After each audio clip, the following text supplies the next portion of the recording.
Hello दोस्तों, केना छी अहाँ सब? अहाँ सबके स्वागत करै छी कर नया ब्लॉग में। चलू आइ के ब्लॉग में अहाँ सबके देखाबऽ जा रहल छी मिथिलांचल में अगन महीना में हनुमान जी के पूजा केना कयल जाइ छै। पूरा विधि हम बताएब स्टेप बाय स्टेप। अहाँ सब वीडियो में अंत तक जुड़ल रहू, बनल रहू, अहाँ सबके बहुत मजा आयत ब्लॉग में।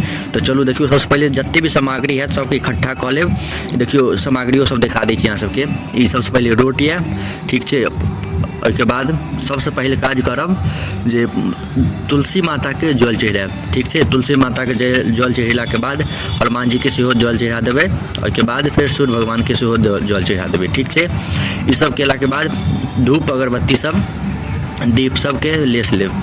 देखियो सबसे पहले अगरबत्ती के लेस लेब, ओहिके बाद धूपों के लेस लेब। इम्हर देखियो रोट छै, रोटो के वीडियो हम डाल देब, अगला वीडियो इहे पर आयत रोटी के बनाबो के पर।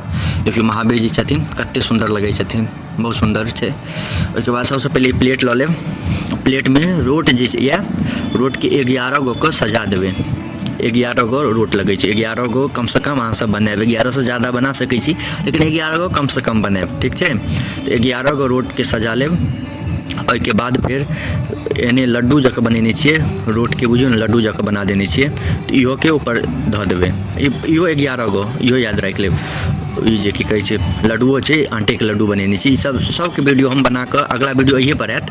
बहुत आसान तरीका से बनेने छी, तऽ अहाँ सब जरूर जाकऽ देखब। ई देखियो एते सुंदर बनेलिए। इहो 11 गो लड्डू कहियो, रोट कहियो, इहो धऽ देबै, ठीक छै। ओहिके बाद ई केला के पत्ता के तोड़ कऽ एगो महावीर जी लग, मतलब हनुमान जी लग, आ एगो तुलसी माता लग धऽ देबै। दुनू लग प्रसादी हेतै, तो दुनू लग धऽ देबै। ओहिके बाद चलू अहाँ सबके देखाबै छी प्रसादी सब जे भी छलै, रोट और लड्डू के तोड़ कऽ दू जगह धऽ देबै। ऊपर तुलसियो माता लग और हनुमानो जी लग, बजरंगो बली जी लग, बहुते नाम छै हनुमान जी के, बजरंग बली के। तो ओहिके बाद केरा सब चीज़ पर धऽ देबै। ई रोटो पर, अथियो सब पर, देखियो ई रोटो पर धऽ देबै, और जे लड्डू जकाँ यऽ ओहो पर धऽ देबै। सब पर धऽ देबै। जते भी अहाँ सब फल कटने है प्रसादी लेल, वो सब धऽ देबै। केला हुए, सेब हुए, जे भी हुए। देखियो एखन केला देलिए, अब ऊपर से फिर सेबो दऽ देबै। देख रहल छियै नहीं, सेब सब जगह धऽ देब। ओहिके बाद अक्षत के भिजा लेब, पानि मतलब अक्षत और पानि दुनू बजरंगो बली लग, ओहिके बाद तुलसियो माता लग। ओहिके बाद फिर फूल धऽ देबै बजरंगो बली लग, फिर तुलसियो माता लग। देखियो पहले बजरंग बली लग, ओहिके बाद फिर अब तुलसी माता लग सेहो फूल धऽ देबै। जे भी फूल अहाँ सबके पास उपलब्ध हैत से धऽ देबै, देखलिए। ओहिके बाद तुलसी पत्ता तोड़ ले। तुलसी पत्ता जे तोड़ब से थाली बजा कऽ या चुटकी बजा कऽ, ठीक छै, ओ तोड़ कऽ सब प्रसादी पर धऽ देबै। देखियो तुलसी भगवान सुतल रहै छथिन, तो हुनका उठा कऽ ओहिके बाद तोड़ब। ओहिके बाद सिन्दूर कऽ लेबै तुलसी माता के, ठीक छै, सिन्दूर कऽ लेब। ओहिके बाद हनुमानो जी के सिन्दूर कऽ देबै बढ़िया से। तुलसियो विवाह के वीडियो हम डालने छी अपन चैनल पर, अहाँ सब सेहो जाकऽ नहीं देखने हैं तो जरूर जाकऽ देखब, ठीक छै। सिन्दूर केला के बाद आ चलो आगा किछु देखाबै छी अहाँके। ओहिके बाद फिर जल लऽ लेब, फिर जल चढ़ा देबै बजरंगो बली पर, ओहिके बाद तुलसियो माता पर, सबके जल चढ़ा देबै। ओहिके बाद 3 बेर चक्कर काटि लेब। एक बेर चक्कर काटि कऽ फिर आगा में आबि कऽ जल चढ़ा देबै। एना 3 बेर कऽ लेब, ठीक छै।